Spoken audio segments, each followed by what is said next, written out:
Here we have the 2013 Ford Mustang GT. This is the Mustang you want to get. This is the one with 420 horsepower.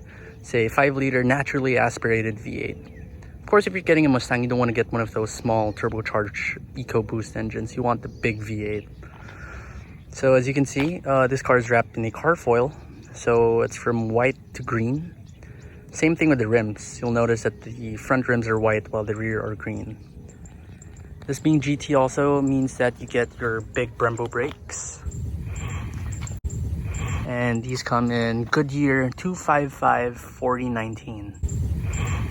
Okay, so to open the Mustang, it uses a key like this. It's just your regular Ford key.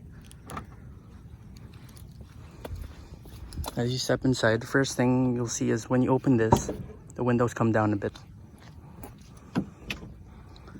So, since it's an American car, it's already expected that the interior isn't exactly good. Got black leather, that's okay, but here in the dash, this may be soft touch, this may be soft touch, but if you're on over to the side, it's all hard plastic all around. I mean, this feels not the best. Okay, so stepping inside.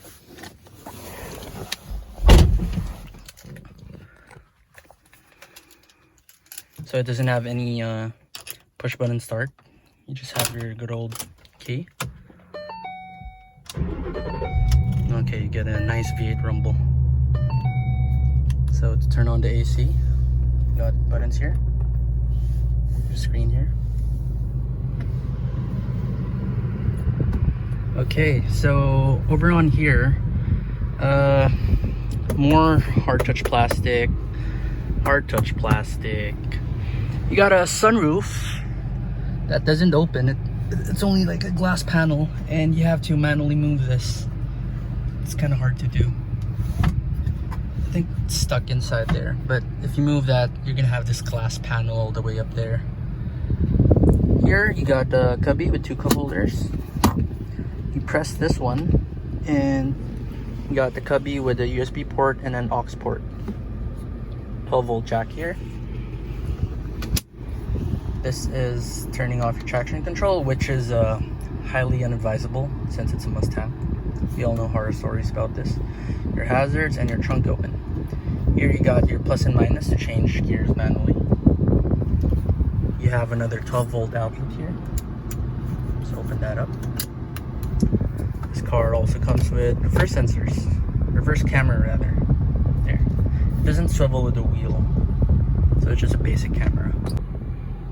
Also here you got your 2 lights, one for each side.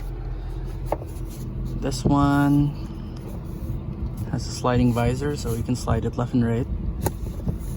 But you can also lock it here. Over on here in the center, of course, you got your speedometer, which is in miles and kilometers.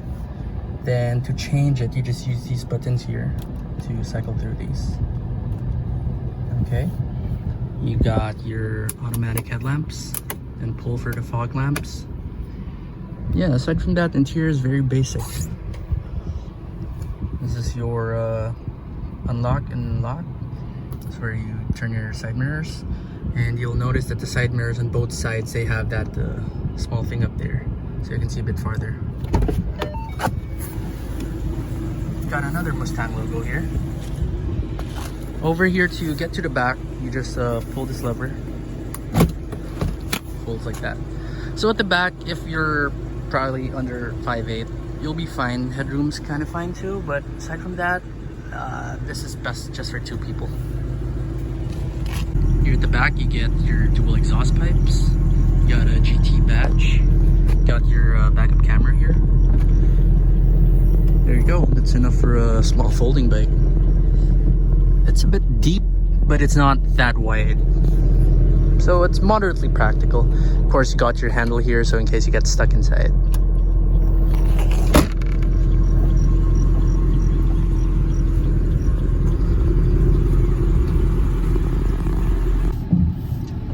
Okay, so driving the Mustang GT. The first thing you'll notice here is that everything is very American-like. The steering is very light, there's no feel to it. It doesn't feel like a sports car, it doesn't have tight handling. But it's a Mustang. It's a big V8 car that you want to go in a straight line.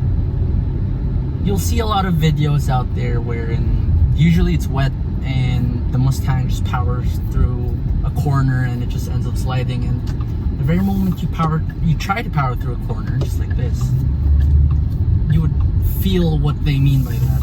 It's really not a great car to drive around corners. But in a straight line, you can just floor it. It makes a great sound, but that steering is very wallowy. It's a rear-wheel drive car, but you get all this steering float. You don't have the torque steer that you'd feel when you drive a front-wheel drive car, but the front part just raises up so much and it just loses traction in the front.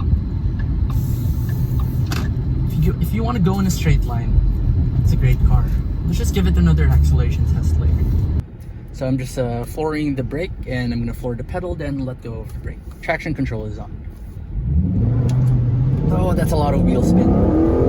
Get that majestic V8 sound, and there you go. That's 100. That's 100 kilometers per hour, so 60 miles per hour. Okay. So first, in the center, you'll see your 2 fog lamps. And of course, under the hood, you have your 420 horsepower, 5-liter big V8 engine. It's a great engine, tried and tested. Great formula since the first ever Mustang in 1966, 67, 65 even.